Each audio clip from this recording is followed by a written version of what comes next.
जय माता की सभी संगत को। आज का विषय है कि एक समय के बाद हमारे ऊपर जो शक्ति आ रही थी वो शक्ति शांत क्यों हो जाती है? शक्ति आना बंद क्यों हो जाती है? सवारी आना क्यों बंद हो जाता है? जब आप लगातार कई वर्षों से पूजा पाठ कर रहे हैं, उसके बाद भी आपके ऊपर सवारी आना अचानक से बंद हो जाती है। आपको स्वप्न के माध्यम से जो दर्शन हो रहे थे वो दर्शन होना बंद हो जाते हैं। जो शक्ति आपके शीश पे आकर खेल करके आपको घर की पूछा दे रही थी, लोगों की पूछा दे रही थी, वो चीज़ आपकी बंद हो जाती है। एक समय वो भी था जब आपके वचन सत्य होते थे, लोगों का आपके हाथ से कार्य हो जाता था। पर एक समय आने के बाद क्या होता है कि शक्ति आना बंद कर देती है, आपके सवालों के जवाब देना बंद कर देती है, दूसरों का भी कार्य नहीं करती और आपका भी कार्य नहीं करती। तो क्या कारण है इस चीज़ के?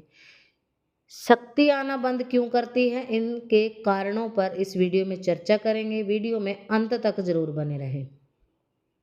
तो जिन लोगों के ऊपर शक्ति आ रही थी,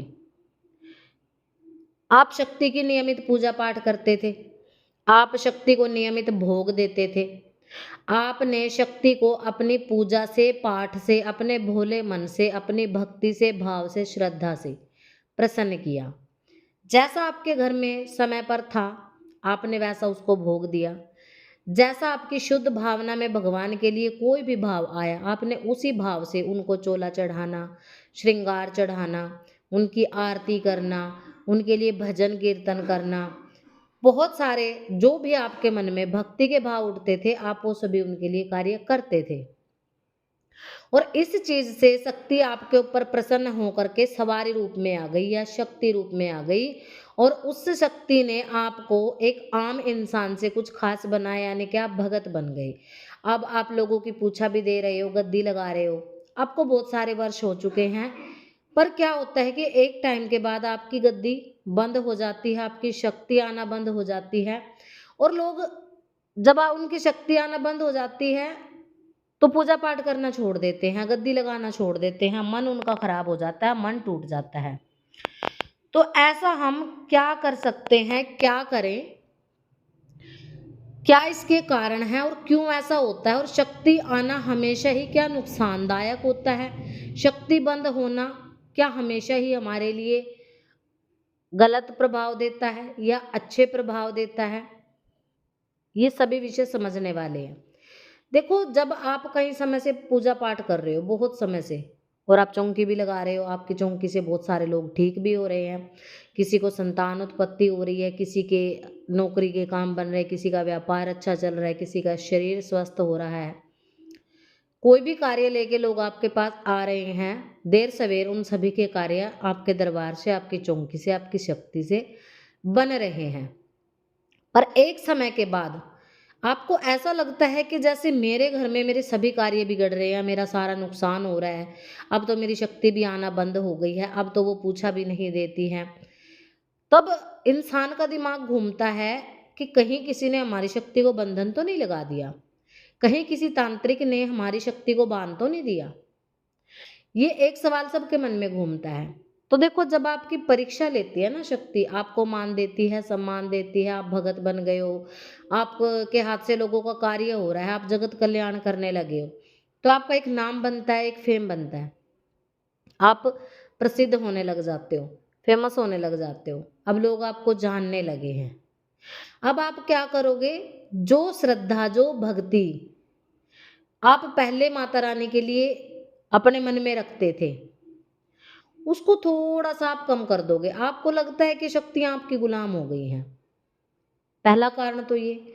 दूसरा ये कि जब आपके सिर पे शक्ति आना बंद कर दे, आपके शीश घुमा के पूछा देनी बंद हो जाए और आपको लगे कि सवारी बंध गई, गुरु ने बाँध दी होगी, कोई और तांत्रिक पीछे पड़ गया होगा, किसी और भगत ने शक्तियाँ चुरा ली होंगी, ऐसा नहीं होता। जब आप नियमित पूजा पाठ करते हो ना, नियमित मंत्र जाप करते हो, तब क्या होता है कि आपकी सवारी जो है, स्टार्टिंग में सबको ही अपने घर के पितृ, प्रेत, कुलदेवी, कुलदेवता, या डाकनी या शाकनी इनकी सवारी आती है। और जब आप अपनी पूजा पाठ में बिल्कुल लगन से आगे बढ़ते हो तो माता की शक्ति उनके सिर पे ऑटोमेटिकली हाथ रख देती है, आपके भक्ति भाव से प्रसन्न होके। और वो शक्तियाँ जो बुरा प्रभाव आपको देती हैं वो दैवीय शक्ति में परिवर्तित होकर के आपके सभी कार्य करने लग जाती हैं। यानी कि लोक कल्याण के साथ-साथ आपका कल्याण होने लग जाता है। ये विषय बहुत समझने वाला है कि जब आपके ऊपर सवारी आना शांत हो जाए। पहले क्या होता था, नई-नई सवारी आ रही है, बहुत खेल रहे हो, खाना बना रहे हो तब भी शक्ति आ जा रही है। आप मार्केट में जा रहे हो तब भी आपको बिल्कुल भार हो जाता है शरीर पे, कहीं कीर्तन भजन सुन ले, कहीं मंदिर में भी जाते देखा ना आपने? लोग कहीं वीडियो डालते हैं मंदिर में जा रहे हैं तो उनको तुरंत हाज़िरी होने लग जाती है। मंदिर में एंट्री करी नहीं कि फटाफट शीश घुमाने लग जाते हैं लोग। इतने फटाफट से हाज़िरी आने लग जाती है, तो वो आपकी सवारी आपके कंट्रोल में नहीं है, वो शांत नहीं है। इसका मतलब क्या है?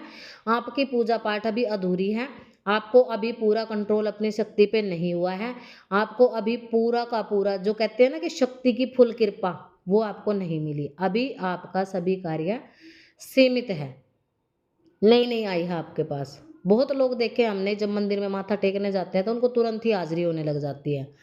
हाथों से उनके पूजा-पाठ का सामान भी गिर जाता है, वो कंट्रोल नहीं कर पाते। और कई भगत आपने ऐसे भी देखे हैं, जो मंदिर में जाते हैं उनको बिल्कुल सवारी नहीं आती, कीर्तन जागरण में वो भले कितना भी नाच लें, उनको बिल्कुल सवारी नहीं आएगी। हल्का-फुल्का अपना अंश देगी और चली जाएगी। तो ऐसा होता है कि एक समय के बाद आपकी शक्ति सध जाती है, इसलिए वो शांत हो जाती है। पर चिंता की बात यहाँ पे हो जाती है कि जब वो आपको नकारात्मक प्रभाव देने लगे, नेगेटिव प्रभाव देने लगे कि अब तो ना लोगों का कार्य होता है और ना मेरा स्वयं का कार्य होता है, मेरी पूजा शक्ति नहीं देती है, मतलब मेरे कार्य बिगड़ रहे हैं। तब वहाँ पर ऐसा होता है कि जिस लगन से, जिस नियम से आपने शुरुआत करी थी ना पूजा पाठ की, वो नियम, वो लगन आप भूल चुके हो।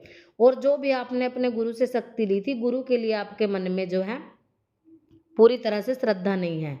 गुरु के बताए गए नियमों की पूरी तरह आप पालना नहीं करते हो, क्योंकि कार्य अच्छा चल रहा है, आपका नाम चल रहा है, तो आप उन नियमों को भूल जाते हो। गद्दी हमेशा, शक्ति हमेशा नियमों से बंधी होती है, ये ध्यान रखने वाली चीज़ है।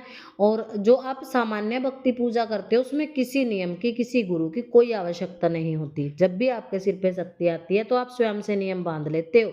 जैसे भई मैं इसके माता के इतने व्रत कर लूँ, मैं शनिवार को ये काम मेरा होगा ही होगा, मैं अन्न नहीं खाऊँगा। बहुत सारे लोग देखे हैं कि मैं लौंग के जोड़े पे व्रत रखूँगा।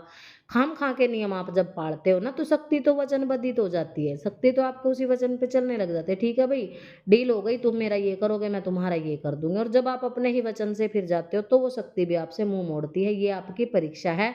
शक्ति कहीं नहीं गई, वो आप ही के पास है, पर वो बंधन खुद लगा लेती है। तो जब आप क्षमा प्रार्थना करके उनकी सेवा करोगे तो वो फिर से वापस आएँगी। ये थी जानकारी। सभी को जय माता की।